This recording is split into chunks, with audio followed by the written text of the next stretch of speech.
SC వర్గీకరణ పేరిట దేశవ్యాప్తంగా మాలలపై కుట్ర జరుగుతోందని మాల మహానాడు జాతీయ అధ్యక్షుడు ఆర్ఎస్ రత్నాకర్ ఆరోపించారు. కాకినాడ కలెక్టరేట్ వద్ద మాల మహానాడు ఆధ్వర్యంలో కొవ్వొత్తుల ప్రదర్శన నిర్వహించి నిరసన వ్యక్తం చేశారు. ఆయన మాట్లాడుతూ మాలలపై ఇంత కుట్ర జరుగుతున్నా ఈ వర్గీయులలో చలనం లేదన్నారు. రెండు తెలుగు రాష్ట్రాలలో మాలలకు ప్రభుత్వాలు తీవ్రమైన అన్యాయం చేశాయని ఆయన మండిపడ్డారు.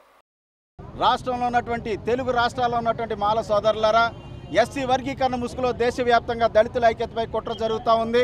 ముఖ్యంగా తెలుగు రాష్ట్రాల్లో అయితే మాల సామాజిక వర్గాన్ని అన్ని రాజకీయ పార్టీలు టార్గెట్ చేసి అన్ని వర్గాలు టార్గెట్ చేసి తొక్కేస్తూ ఉన్నాయి. మిత్రులారా, మన సామాజిక వర్గం నిమ్మకు నీరెత్తినట్టుగా ఉంది.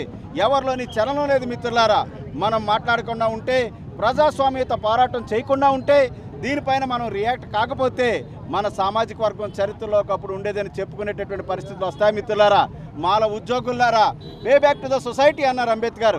ఇకనైనా మీరు డైరెక్ట్గా రాకపోయినా ఈ యొక్క వర్గీకరణ వ్యతిరేక పోరాటంలో మీరంతా భాగస్వామ్యం కావాలని చెప్పేసి మీకు అందరికీ విజ్ఞప్తి చేస్తూ ఉన్నాను. మాల సోదరులందరూ గమనించండి. ఎస్సీ వర్గీకరణ పేరుతో మనకి రిజర్వేషన్ పేరుతో మనకు 100లో 3కే రిజర్వేషన్ ఇస్తూ ఉన్నారు. ఈ 100లో 3కి ఇచ్చేటటువంటి ఈ సీట్లని తెలుగు రాష్ట్రాల్లో అపూర్వ సహోదరులైనటువంటి చంద్రబాబు నాయుడు, రేవంత్ రెడ్డి ఈ రాష్ట్రాల్లో వేరే సమస్యలు ఏవి లేవన్నట్టు ఎలక్షన్లో ఇచ్చినటువంటి హామీలు పక్కన పడేసి ఇమీడియట్గా వచ్చి ఎస్సీ వర్గీకరణను భుజాన వేసుకుని సబ్ క్లాసిఫికేషన్ చేస్తూ ఉన్నారు. 100లో 3కి ఇచ్చే ఈ సీట్లను 59 కులాలకు తెలుగు రాష్ట్రాల్లో ఎలా విభజిస్తారు? దేశవ్యాప్తంగా ఉన్నటువంటి 1108 కులాలకు ఎలా విభజించి పంచుతారని చెప్పి ఈ సందర్భంగా ప్రశ్నిస్తూ ఉన్నాను. ఇకనైనా కళ్ళు తెరవండి. ఇది దేశవ్యాప్త ఉద్యమం. అన్ని రాజకీయ పార్టీలు మాల సామాజిక వర్గంపై కుట్ర పని తొక్కేస్తూ ఉన్నాయి. కాబట్టి మనమంతా పోరాటం చేయడానికి, నిరంతర పోరాటానికి సిద్ధం కావాలని చెప్పేసి నేను పిలుపునిస్తూ ఉన్నాను.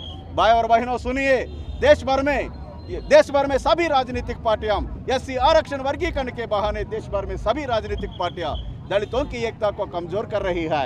इस पर हमें सभी को मिलकर लोकतांत्रिक लड़ाई करनी चाहिए। भाई और बहनों, लड़ाई करना है। Thank you. Doctor Ratnakar, national president for रॉक्स एंड माल महानाडू।